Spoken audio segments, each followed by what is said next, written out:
What's good, man? Welcome back to another episode of Lead with Purpose. It's the host, Low Key Lil. You feel me? And today we're going over chapter 12, the Law of Empowerment. You gotta do the intro with the chapter, man. I'm always taking it away from you. Nah, all right, forget it. I'll lead it today. Dude, Since we're on the back half, of the people want to hear your name, your voice. All right, bet. So this is your joint. So yeah, this is the Law of Empowerment.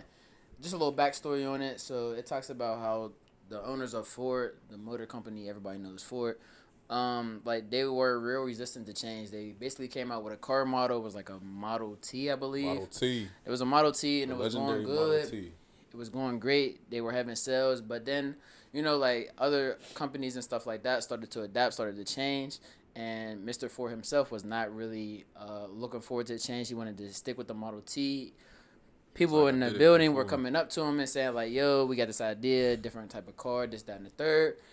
He was not rocking with it. He was only rocking with the Model T. So then eventually his son came into power, and they were thinking, like, the people that worked there were thinking, like, yeah, since your son's here now, like, maybe he's going to be more willing to adapt to change.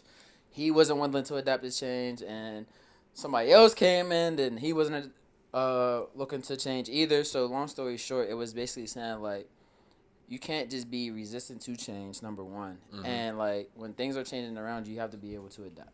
Yeah, he was they didn't want to lose control of power. Yeah. For real. So like that was the big thing about this empowerment. And when they were like the whole like idea of the law of empowerment is you put other people in position to be successful besides yourself, and the Ford Motor Company did not do that. You know, another, now that you read that, another example of this is what happened to Blockbuster. Mm-hmm. So, like, if you remember when Netflix came out, Netflix kind of took what Blockbuster was doing and then they, like, made it accessible for everybody because they were mailing it to people. Yep. And then they put the streaming services up, and now Netflix is what it is. Yep. They had actually, like, Netflix came to Blockbuster and was like, yo, we want to work together. And Blockbuster was like, no, we got a model. It's working. We're not changing. We're not going to adapt. And Netflix was like, all right, bro. Yeah, we'll just take over. We'll just do our own thing and see what happens. So, like, it's weird because you'll have all these situations where, like, big companies, like, what they did worked. And I can understand the resistance to that change because if I did something and it popped once, why do I have to make a shift or a change, or like why do I need somebody else around me because I already did? Yeah, it's already working. But the thing about that,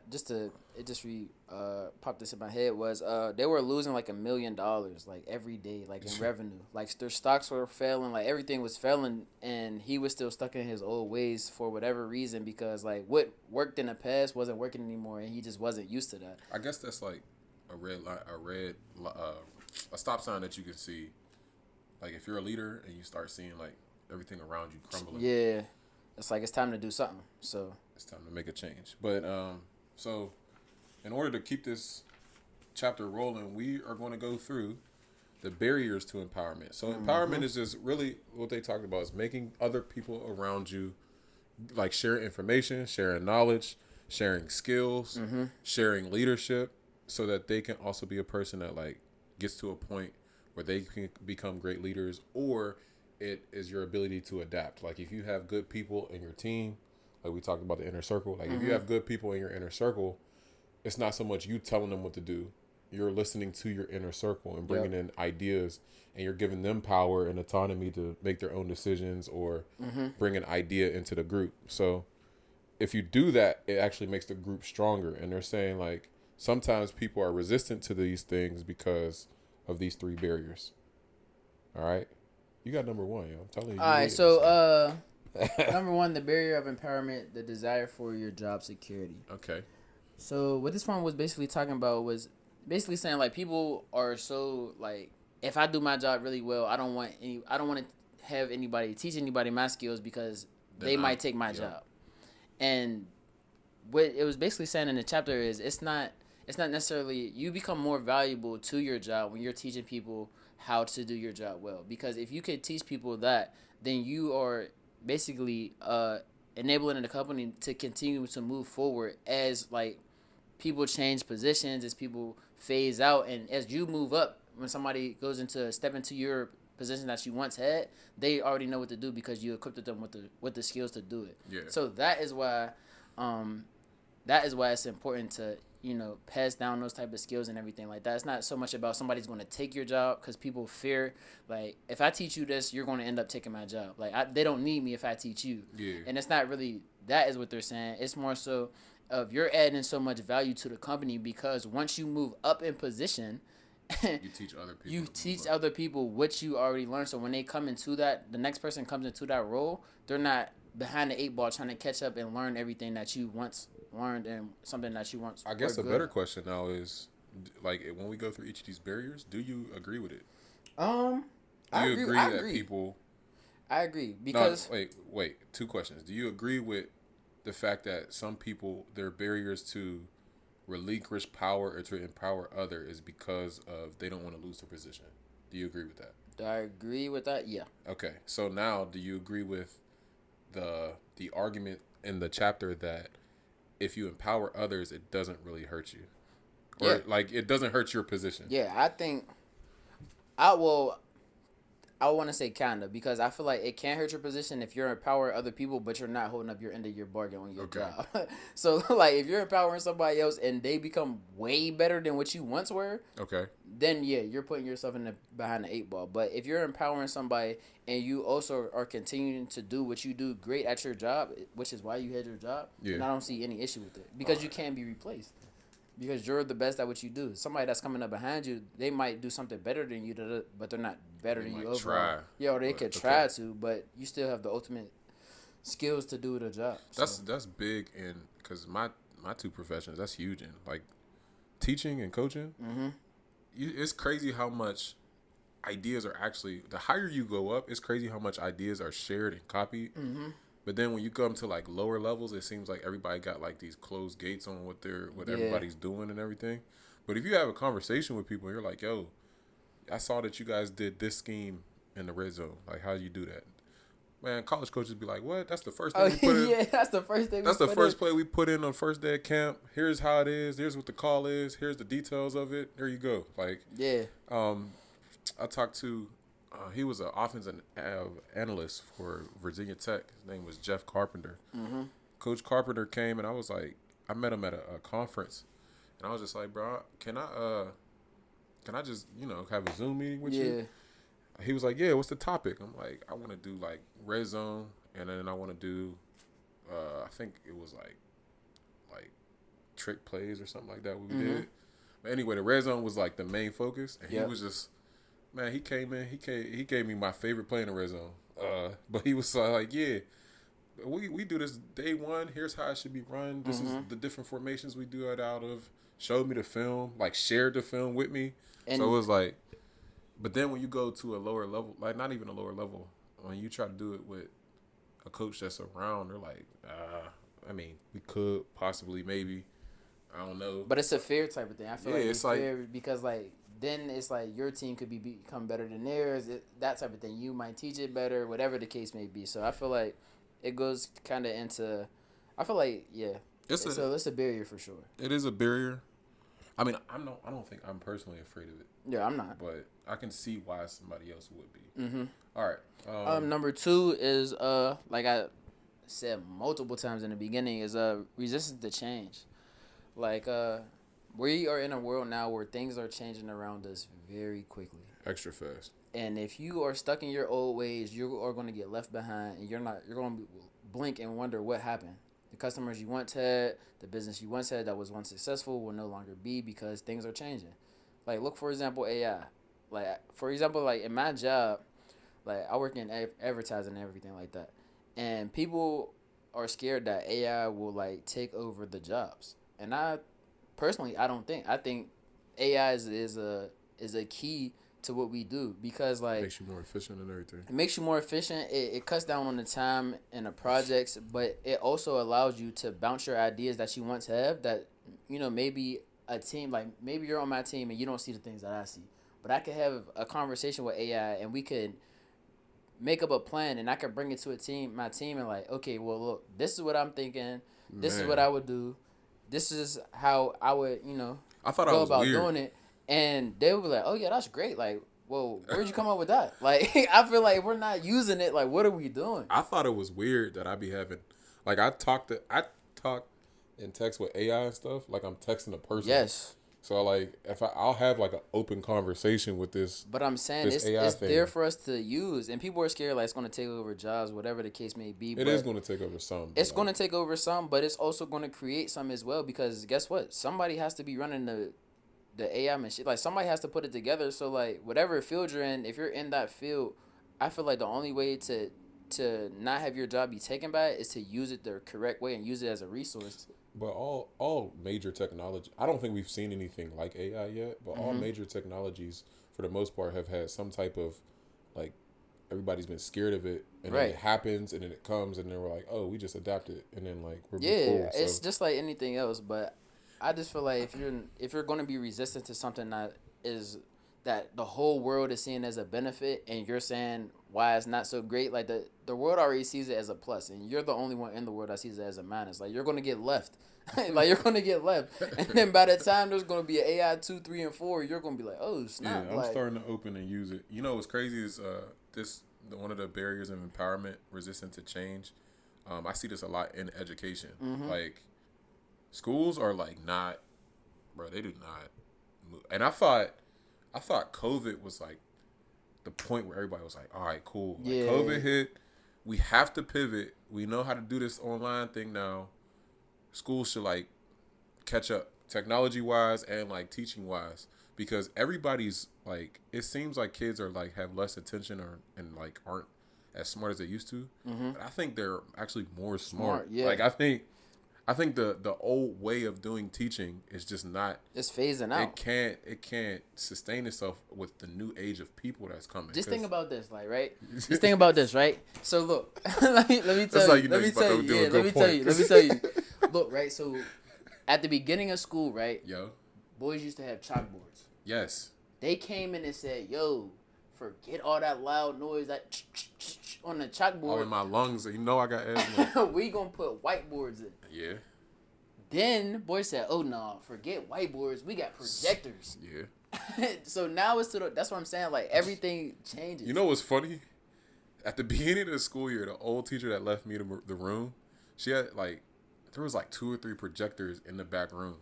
But we got smart boards now, so That's what I'm saying. Bro, I don't even need this. I don't need that. But a projector was cracking like 5 years ago. Facts. I don't need that no more. But that's what I'm saying. Like, if you're gonna be stuck in your old ways, like, just think about a pencil.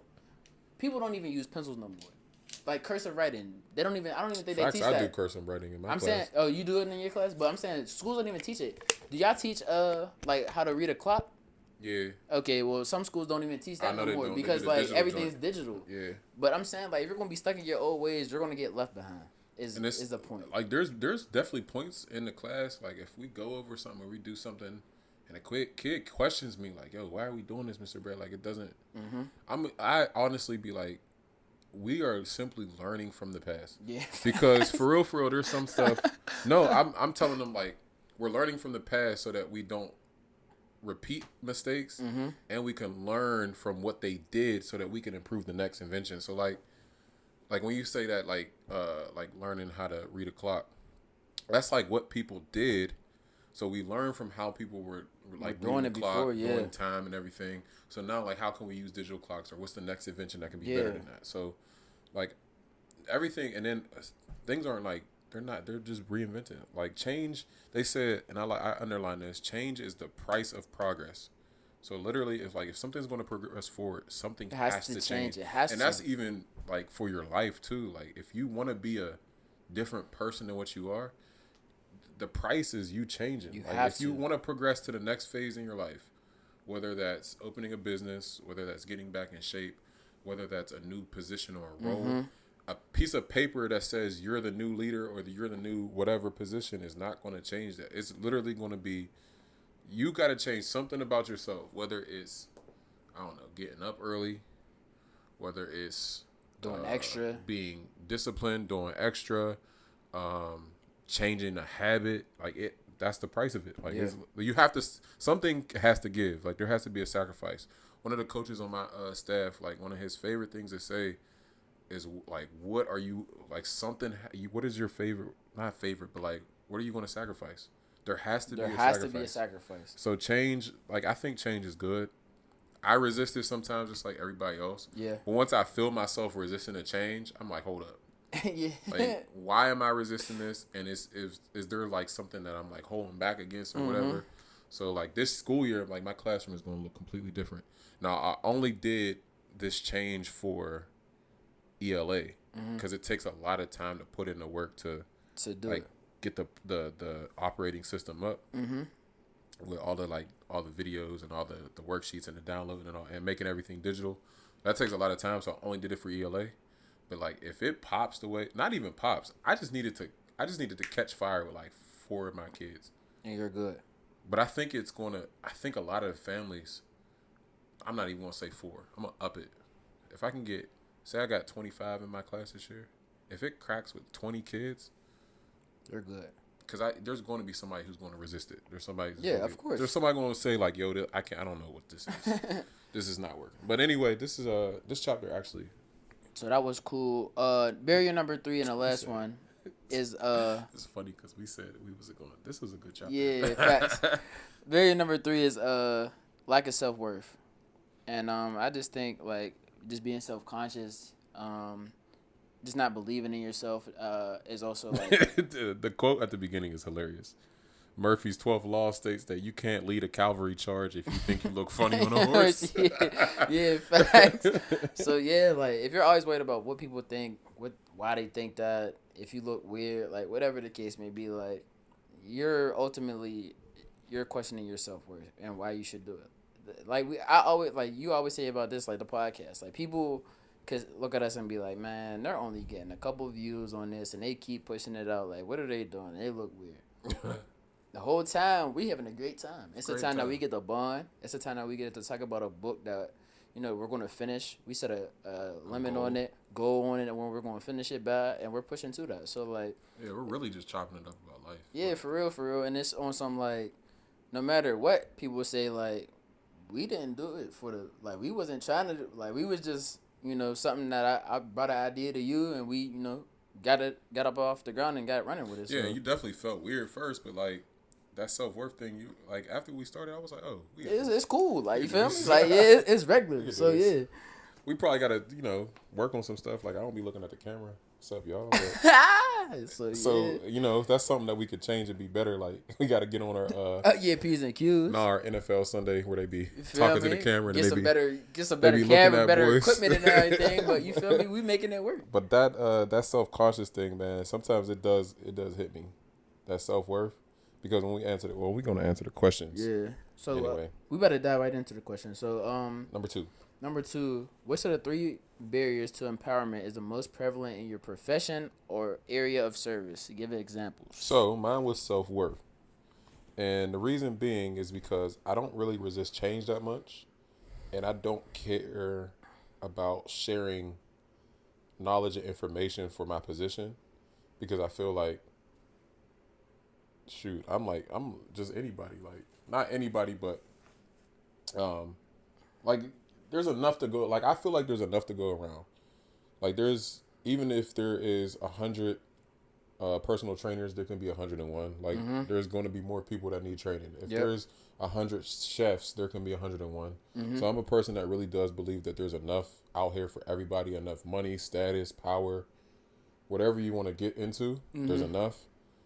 So I don't really think the job security don't hit me that much. And then when it comes to change, I'm a person that actually be trying to change and like do something different. And I get met with resistance where I be like, oh, people will ask me like, why are you doing that? Or they'll be like, what are you doing that for? Or I don't think that's going to work type deal.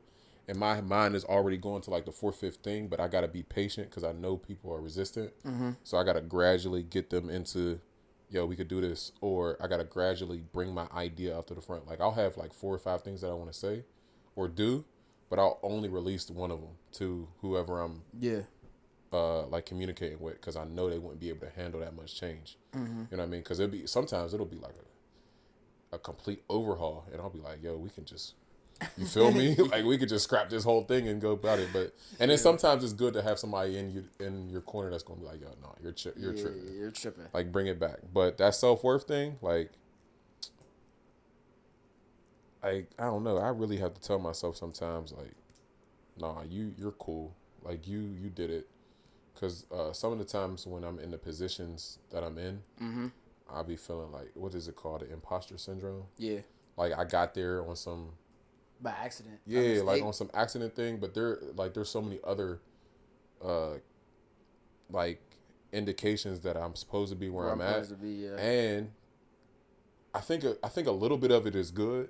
Like a little bit of anxiety about that is good because it keeps you going. Mm-hmm. Cause like it doesn't allow me to like settle and be like, okay, I'm cool, because I'm not cool. Like Yeah.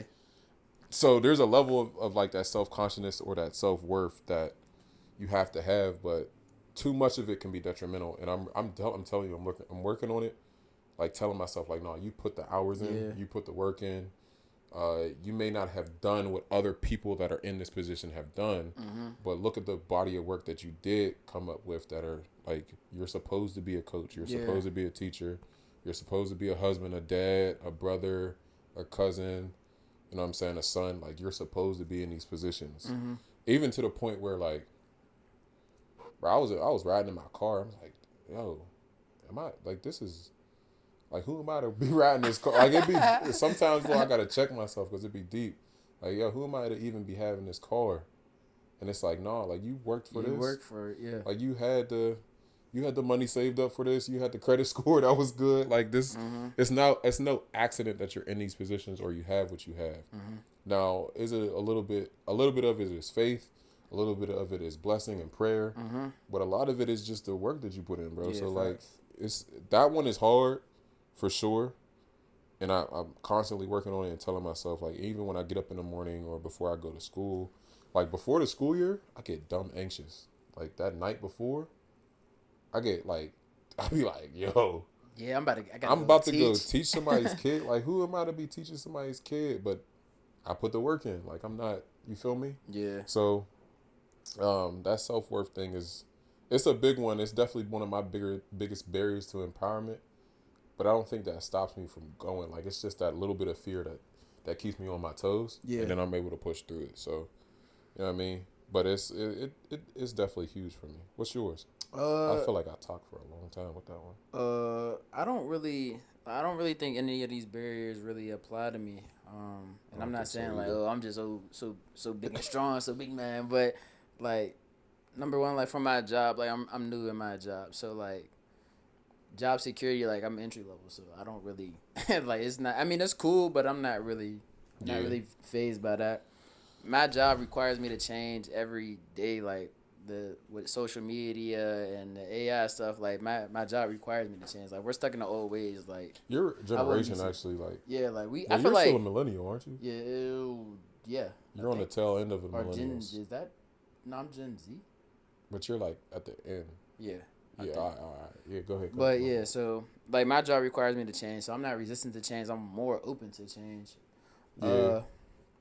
And then like a self-worth, I don't really think that applies to me either, because like regardless of whatever I'm going through, you feel me, I'm a have my worth going into it. I know my worth going into it. Okay. And it's just like whatever it's going to be is what it's going to be, but you're not about to you're not about to be the one to kill my spirits or have my spirits. Where do you think you got that from though? I just think it was instilled in me. Like I think people were giving me that empowerment from a young age. Like grandma, for example, like you, my dad, like just family members, friends. Like they always was like, bro, if anybody's gonna do something, like it'd be you.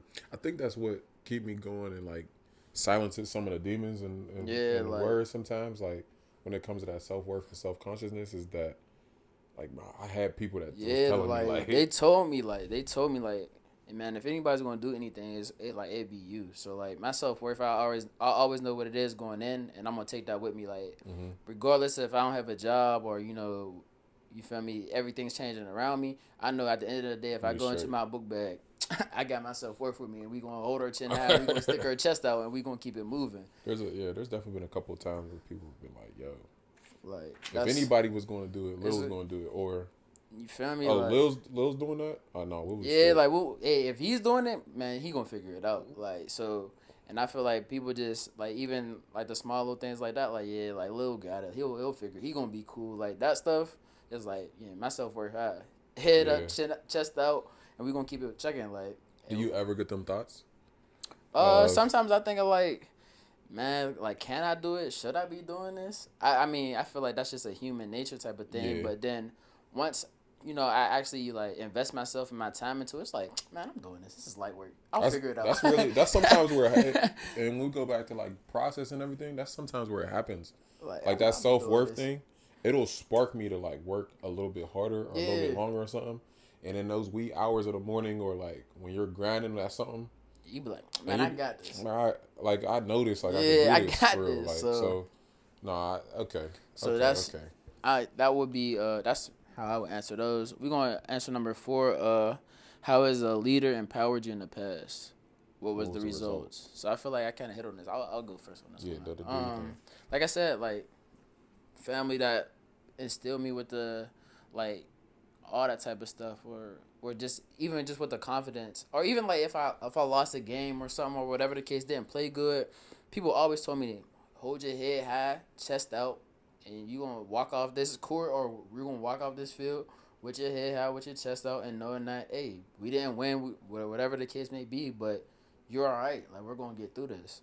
So I feel like those little things, like looking back on it, like I was sad, like I wanted to put my head down, but it was like I can't, like I have no reason to, like. That's a powerful thing because you see so many times where people are just like Quitters. Not even quitters. They don't take accountability for it. Yeah. Like they don't like it if they lose a game or something. Oh, it wasn't me. Yeah, like, it couldn't have been me. It was the coaches. It was the play calls. It was my teammates, or it was like I wasn't feeling good that day. But even you saying like, okay, that's like taking ownership of what you did, but also knowing that it's gonna be all right. It's okay that you made mistakes, that you didn't play well, that you made a mistake, you didn't pass the test, you may have fell off your diet, you may have it was your fault your for business sure. Failed, whatever the case. It was your fault for sure.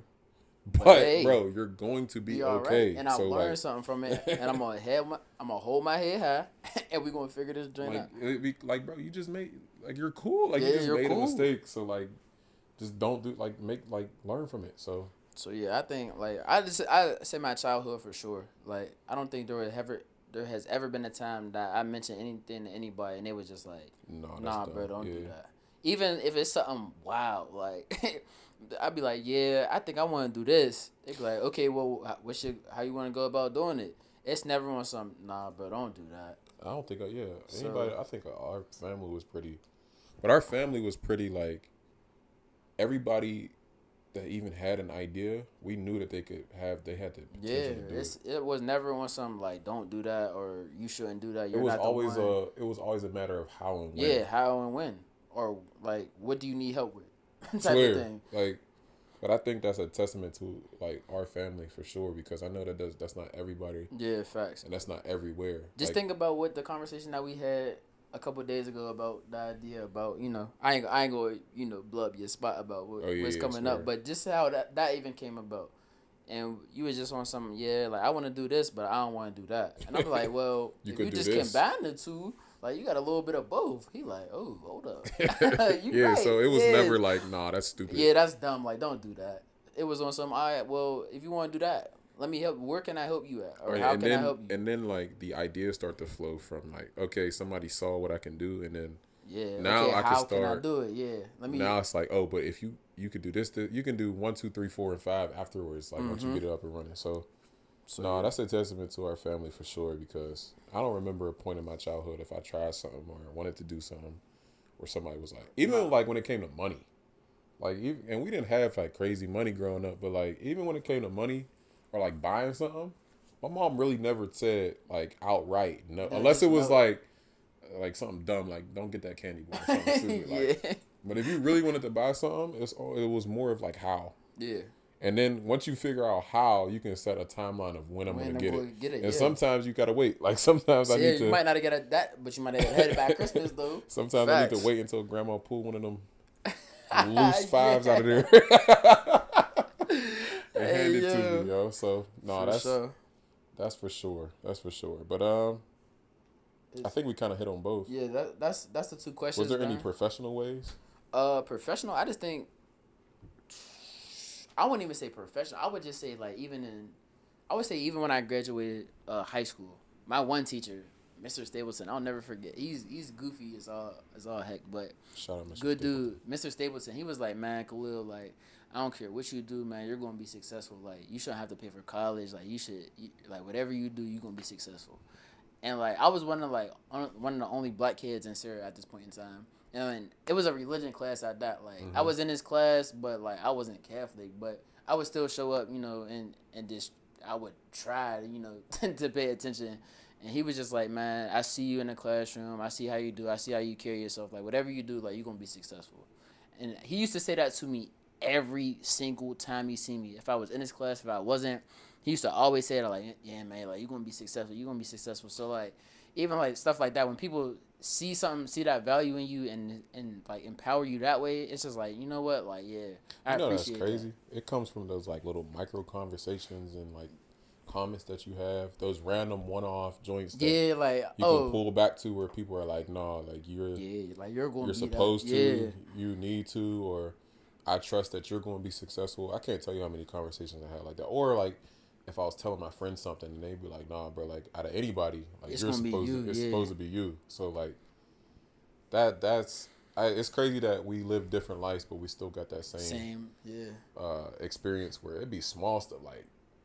Like even my wedding day, boys was coming up to me sharing stuff like about how I live my life and how they really looking at the example. Or, like you said, teachers, coaches, like, nah, you're straight. So, Yeah, like, facts. You're straight. And shout out to my RIP, my boy Steve. He used to be, when I was in college, I landscaped with him. And he used to tell me, like, because he had two of us landscaping with him at the time. And the other dude, he was like, nah, that kid ain't got nothing figured out. He's wild. He be breaking my equipment. Like, he used to be mad. But then when I used to pull up with him on Saturdays and Sundays and, like, throughout the week, I think I was working, like, this was when I took off of, like, I was working with Steve, like, all through college. But anyway, I'd come home from break and do, like, landscaping and stuff. But he'd be like, yo, like, I don't know what you're going to do. But you got it. You'll be all right. You'll be all right. You'll be all right. Because if there's another kid out there that was like you, I'd be cool. But now I got to deal with this other one. Yeah. And he used some words that we ain't going to say on the pod. But he was funny, yo. Shout out to my boy Steve, man. Yeah. But anyway, that was we actually didn't like reading that chapter. Yeah, I ain't like reading this chapter, but talking about it, you feel me, sparked a good conversation. So, but the bottom line of this is when you're in a position of leadership, it's okay to share the power. It's okay to share the control. It's okay to share your ideas, your teachings, your skills. I think actually my profession as a teacher and coach has cultivated this in me because so much of teaching is like sharing an idea or going to another class. I can't tell you how many classrooms I went into, like, what they doing down the hall? Or I went in there like, yo, I like how you did this with your library. What did you do? Yep. They'll show you and you'll be like, all right, yeah, I'm doing that. I'm going back and doing that. Or, like I said, a coach, you'll see a concept on a Saturday. You actually talk to that coach and they're like, yeah, this is day one install. This is how we do it, blah, blah, blah. This is how you can put it in. Yep. Just put it in your language. I was all right. Appreciate you. My wife, Renee, says one of her favorite quotes is masters steal and amateurs copy. So, like, amateurs, if you're an amateur person, you'll copy something. But when you copy, like, think about when you copied in school. You copy something and you didn't understand it. You just did it to get it done. And you kind of, it's the same writing. Yeah. But there's no context, there's no knowledge and information. Or somebody asks you about it, you can't even explain it. Right. But when you steal something, that's yours. You have it. Like, it's stolen. Like, you understand the details, the ins and outs about it, all of everything about it. Like, so, amateurs copy. Masters steal. That's cool, man. And that's, to end it off, that's chapter 12, the law of empowerment. So, yeah, man, we coming on the back half of these. We better keep knocking them out. Stay tuned, stay with us. And, yeah, you already know what it is, man.